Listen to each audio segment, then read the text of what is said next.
Всем привет!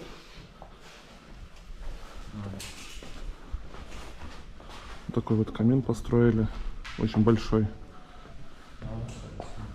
Значит, основание кирпичное, дальше обшит ГКЛ, внутри суперизол,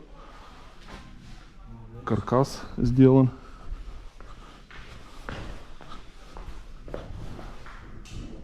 Просто гигантский.